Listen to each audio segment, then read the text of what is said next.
J'apporte ici des nouvelles préoccupantes pour la santé provenant de gadgets comme les téléphones portables, tablettes, Wi-Fi et autres. Pour dire les choses clairement, ils endommagent les cellules vivantes de notre corps et tuent prématurément un grand nombre d'entre nous. C'est ce qu'on appelle la surmortalité. Je suis le docteur Martin Blanc du département de physiologie et biophysique cellulaire à l'université de Columbia.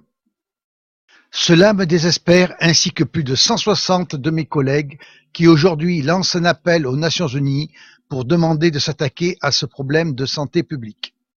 Nous sommes tous des scientifiques et des ingénieurs compétents et je suis ici pour vous dire que nous avons créé quelque chose qui est nuisible et qui est en train d'échapper à tout contrôle.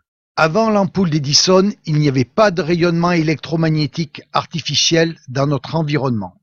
On constate que leurs niveaux atteints aujourd'hui sont des milliers de fois plus élevés que ceux qui existent naturellement et ils s'accroissent rapidement à cause de tous les nouveaux appareils radiatifs du sans-fil.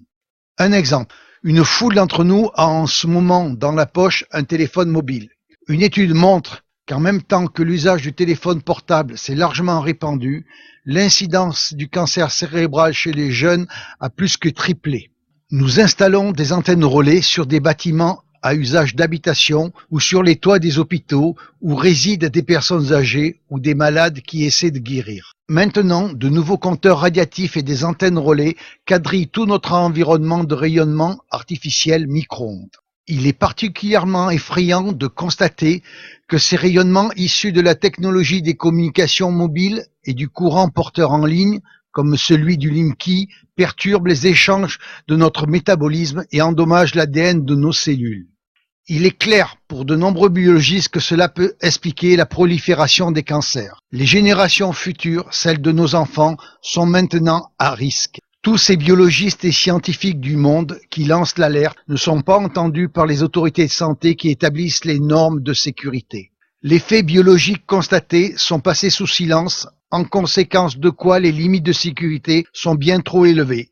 Elles ne protègent pas la population. L'entière divulgation de tous les conflits d'intérêts possibles entre les responsables des autorités de santé et l'industrie permettrait probablement d'obtenir une plus grande protection.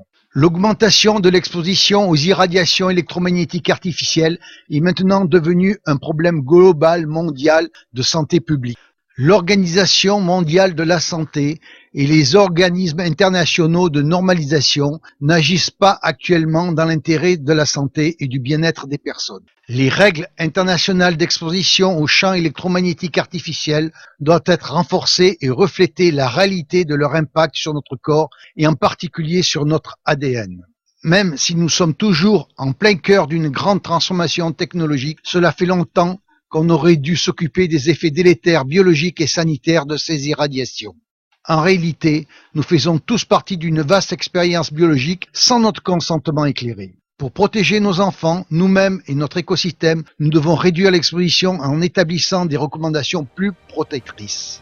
Alors, aujourd'hui, des scientifiques du monde entier adressent un appel aux Nations Unies, à ses États membres et à l'Organisation mondiale de la santé pour qu'ils prennent en main la gestion de cette crise de santé publique émergente.